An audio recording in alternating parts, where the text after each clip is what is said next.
Welcome, my friends. Welcome, welcome, welcome. Welcome to Kindness Rising, the very first episode. I'm your host, Matthew Roof, and I'm absolutely thrilled to embark on this journey with all of you. Here on Kindness Rising, we're dedicated to shining a light on humanity, hope, and heart, exploring real stories of compassion, fostering conversations of emotional intelligence, and inspiring you to live with more intention, empathy, and purpose. Because as we always say, kindness isn't soft, it's powerful. I'm going to be here every weekday at 7:30 a.m., sharing stories of inspiration to wake you up with positivity. I'll be hosting guests from nonprofits, charities, and social impact organizations, shining a light on good work being done by good people all around the world. And we're going to have some kindness challenges and engagement activities to move us all from thought to action. Kindness Rising is a value-driven show. That means we have a few beliefs that are the foundation of our work. Everyone deserves kindness, and everyone can spread kindness. We don't discriminate. All voices who are carrying messages of kindness and positivity are welcome here. And we believe that progress is better than perfection. Life is for learning, and you have to start somewhere. We embrace innovation. We're going to have new stuff here all the time. We'll be experimenting with technology, bringing in the latest in media and tech tools. Conversation is the key to understanding and growth. And conversation goes two ways. We speak and listen with respect and intent. We encourage engagement and dialogue in the comments, but be cool. Last, we are authentic, honest, and vulnerable. Sharing our full selves, warts and all, is a form of kindness. It's going to be fun. We'll have lots of laughter along the way, but also maybe a few tears, because all humans experience the full range of emotion. I encourage all of you who see this to subscribe to the Kindness Rising channel. Come join me on this adventure. Interact in the comments or DM me after the show. You can find me on all the major social networks, including Facebook, Instagram, LinkedIn, TikTok, and Substack. Follow me there and subscribe to this channel for daily inspiration and positivity. Today, for our inaugural episode, I want to take you on a personal journey. A journey that reveals the origins of something I call uncommon kindness, and how it ultimately led me to this very microphone and to this very show. It's rooted in family, marked by personal challenges, and ultimately defined by a profound discovery of purpose. So let's dive in. I'm getting a message here. All right, it looks like we're good to go.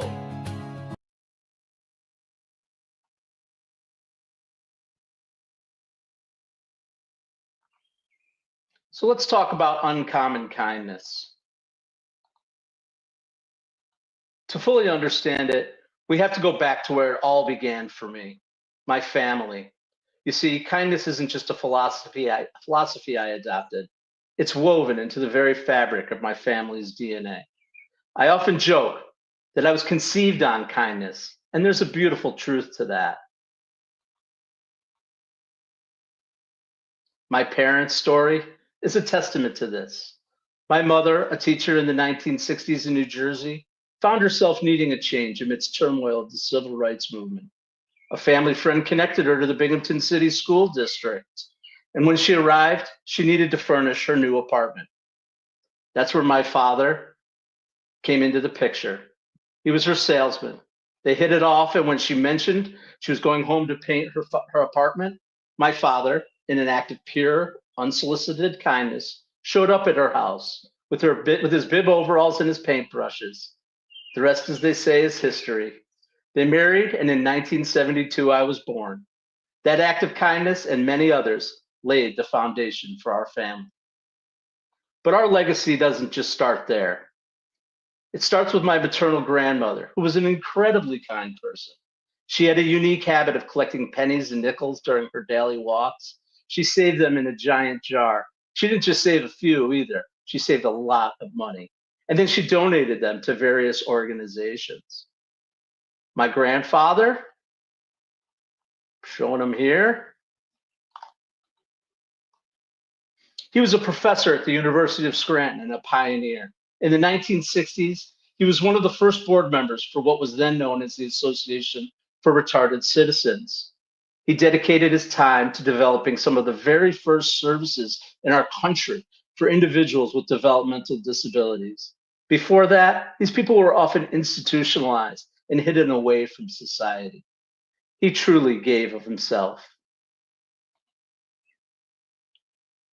Throughout my childhood, my parents consistently encouraged us to give back. They modeled this beautifully through their involvement with Camp Good Days and Special Times. It's a summer camp for children with terminal illnesses. They volunteered, served on the board, and their dedication was a profound influence on me. Perhaps the most striking example of kindness in my family came right after September 11th. My mother left home in a Red Cross van and went directly to Ground Zero. For 2 straight weeks, her job was to comfort, nourish, and provide a sense of safety for the first responders and workers digging through the rubble. The stories she tells of the people she met and how she was able to give of herself to those who were giving so much left an indelible mark on my history. And then there's a story about my father. I only recently learned this from a recent connection. This guy's mother worked for my father. She was a single mother who struggled to provide for her family. My father, who was a man of tradition, gave out holiday gifts to all his employees. One particular year, this employee and mother came into the store with her children, who were wearing inadequate clothing for the winter. A little later, my father pulled her aside discreetly and handed her full snowsuits, hats, gloves, mittens, the whole outfit. And he told her, "This is between us." What's truly amazing is that person, that guy who I talked to, he became my partner in the Uncommon Kindness venture. He shared this story with me, a memory his mother carried for 40 years, a testament to the quiet, profound impact of my father's kindness. It's incredible how certain things come full circle.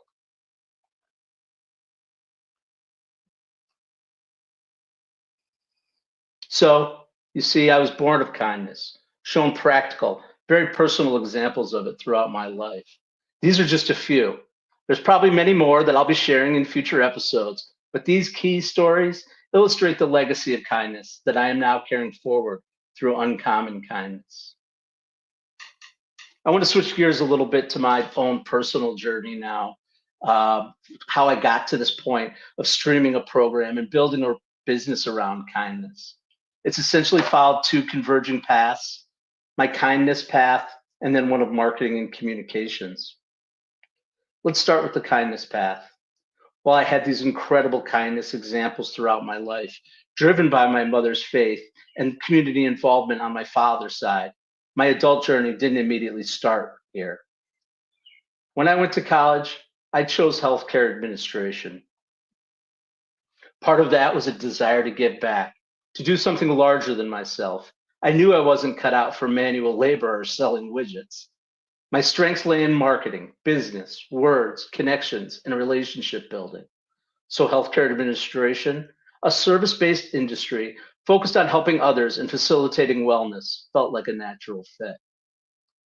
This led to a 30-year career, including a master's degree and working for some prestigious healthcare organizations. One of the most significant and deeply connected to kindness was working for a place called the Hospital for Sick Children. This place isn't your typical acute care hospital. It's essentially a long term care facility for children with chronic illnesses, traumatic brain injuries, developmental disabilities, and even those suffering from gun violence in the inner cities of Washington, D.C. Seeing the direct impact of my work in marketing, business development, and fundraising, and mostly the gratitude from the kids, watching them get discharged or graduate, that was one of the greatest joys of my life. And I achieved other significant successes. I've raised millions of dollars to transform a rural hospital and spent my time dedicated to keeping local services in underserved communities. However, as my career progressed, it also took a toll. I kind of lost touch with who I was. And this is where I need to get a little vulnerable. Throughout my life, I've battled anxiety and depression. My first major panic attack and depressive episode hit at the age of 20, so at the age of 25. It was so severe that my parents had to come to DC to help me through it. And honestly, I've had a couple of those episodes since, but each time I get stronger, I learn, and I grow. Unfortunately, these struggles led to behaviors I'm not really proud of. I was using substances to mask my pain, not treating my wife and my family as they really deserved. It was only through deep therapy and intensive inner development that I began to see these blind spots. Despite my professional successes, despite raising a beautiful, smart, happy family, there was still darkness within me that manifested in ugly ways. And so, about 5 years ago, I entered an intensive therapeutic relationship, and it truly opened my eyes. I had been using alcohol and smoking a lot of weed, but the worst part was just really the shame and the hiding, using it to escape from my feelings that I disliked about myself. And this led to suicidal thoughts and even a plan. Fortunately, something within me said, "You have more to offer. You need help. Spend time working on yourself. Get clean." My true rock bottom came just last summer in 2024. The pressures of a job that I wasn't really suited for, but couldn't admit to myself, sent me back down the path of significant panic attacks, and a depressive episode. It was then I said, enough. I need a better path. And in October 2024, I earnestly began working even harder with my therapist and a career coach, leaning into the process, digging deep into my values and stories led me to a key decision. I had to shatter my ego and commit to waking up every day with one word in mind: kindness. It was during this time, reflecting on the world we live in, that I also realized that kindness is just all too uncommon. We're inundated with negativity, divisive power structures, and sensationalized news. And we all know sensationalism sells. And so I realized something needed to be done. I had to take action, something to do to combat this. And so generating media and messaging that would swim upstream against the sea of negativity became my mission. And that brings us to the second converging path: marketing and communications. My natural proclivity for this field and love for the media was something I truly discovered after my father's passing. While cleaning out his belongings, I found a cassette tape from 1982 with a recording of my pre adolescent self, complete with a Sesame Street microphone and tape recorder. I was laying down voice tracks, mock advertisements, and DJ vocal styles. It was a revelation. I was a marketer and a word guy. The first words I ever recorded on tape: beans, beans, they're good for your heart. The more you eat, the more they fart. Well, my humor has changed a little since then, but I'm so glad that I'm back into the media. I want to add to that as a child, I was obsessed with game shows. Other kids watched cartoons, and I watched plenty of those too. But really, I was captivated by the classics like Joker's Wild, the $25,000 Pyramid, Jeopardy, and Wheel of Fortune. I always thought the coolest job would be to be a game show host, interacting with contestants, announcing prizes, being clever, and frankly, famous. Guys like Gene Rayburn, Bobby Eubanks, Alex Trebek, Richard Dawson, and even Bob Barker, who recently passed. These were my heroes. This dream, I thought, was lost to the realities of adult life. These discoveries of these truths about myself, my innate desire to help, my passion for communication, and my childhood dream is what has led me down this path and attracted me to the idea of going live here with you today. And the opportunity, it came in a truly unusual way. In March of 2025, I made the full commitment to this path, and Uncommon Kindness LLC was born. It was no longer just an idea, it became a living entity. I started making public announcements on social media, scattering messages about kindness, and sharing my idea with anyone who would listen. The most common advice I received was, don't stop. Keep putting it out there every day. The opportunities will come. And 1 month later, the defining moment of my solopreneur journey landed me right in my LinkedIn feed. A video appeared of this guy. His thunderous voice called my name, although he mispronounced it. It was a marketing call, but it was so aligned with the key kindness axiom of paying it forward that I followed it down. After checking its legitimacy, I scheduled a guest appearance on a live streaming program called Mornings in the Lab with Keith and Friends. They had a slot open on my birthday, so I gave myself the gift of this new experience. I had no idea then the world I was about to enter or the connection that I would make to that uncanny talking head.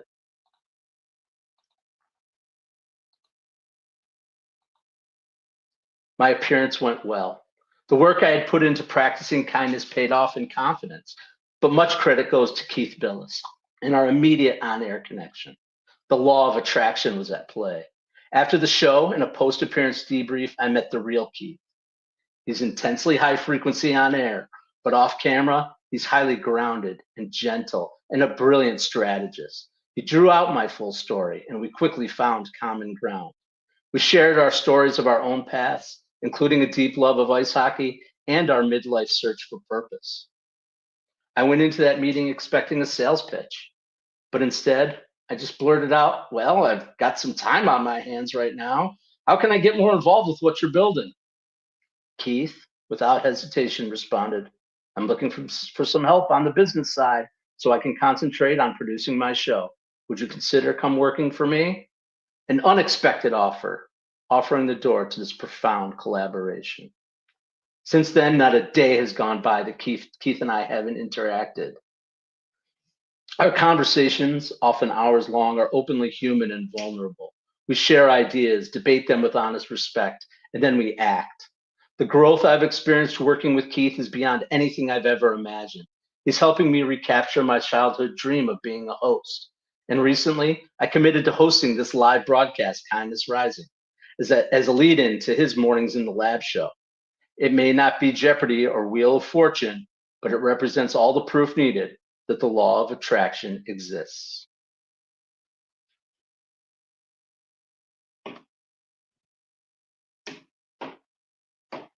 Next, I want to move on to the symbolism of the Uncommon Kindness logo. There it is, the fox and the heart. So let's talk about that a little bit because it ties directly into everything we've discussed today. My journey, my purpose, and the very essence of what we're building here. The logo features a fox. The symbolism of the fox is rich and multifaceted across cultures and over boundaries. It represents intelligence, adaptability, and playfulness. It's known as a trickster, capable of outsmarting others, and that resonates with a little part of my personality too. I do enjoy a harmless prank now and then, and maybe we'll even get some here on the show. But beyond that, the fox can also symbolize spiritual guidance, transformation, and a connection to the spirit world. This speaks to the profound transformation that I've undergone and my desire to be a beacon of kindness and guidance in the world.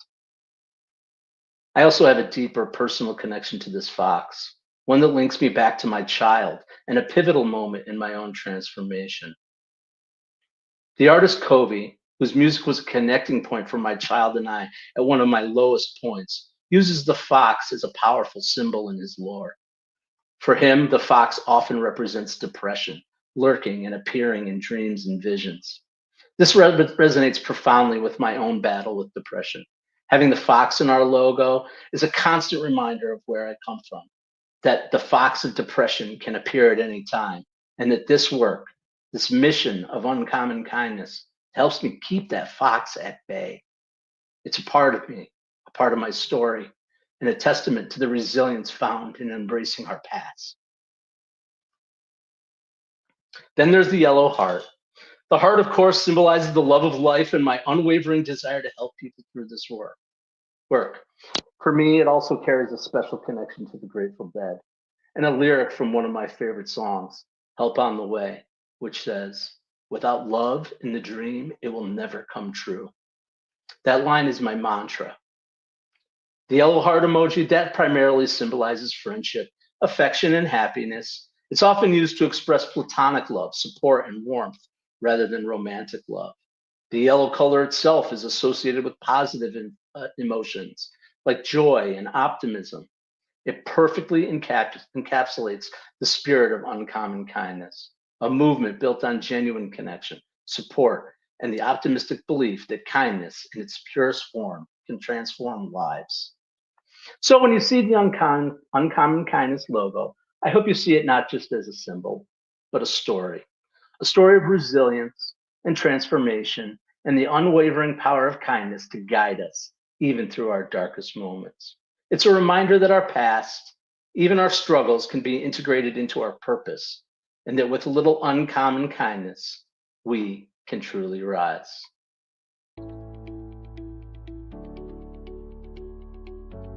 Well, that's it for the show today. I really hope that you got to understand my story of uncommon kindness and how I found myself here launching this Kindness Rising podcast. It's a journey. It's a journey that highlights the impact of my family, the resilience of the human spirits, and overcoming personal struggles, and the incredible power of aligning life with true purpose. My hope for Kindness Rising is that it becomes a daily dose of humanity, hope, and heart for you, that it inspires you to find your own uncommon kindness, to spread it in your communities and recognize the immense power it holds to transform lives, one act at a time. Thank you for joining me on this very first episode. I'm incredibly grateful for your presence. We're just getting started, so don't forget to hit subscribe. Find Uncommon Kindness all over social media, LinkedIn, Facebook, Instagram, TikTok. You can read my newsletter too on Substack. It's called Uncommon Mentality. Join me here each weekday at 7:30 a.m. for stories, inspirations, and kindness. And then stick around for Mornings in the Lab with Keith and Friends, the only morning show designed to encourage you to stop hitting the snooze button. Until next time, remember, kindness isn't soft, it's powerful. Go out there and make a difference. Stay uncommon and stay kind.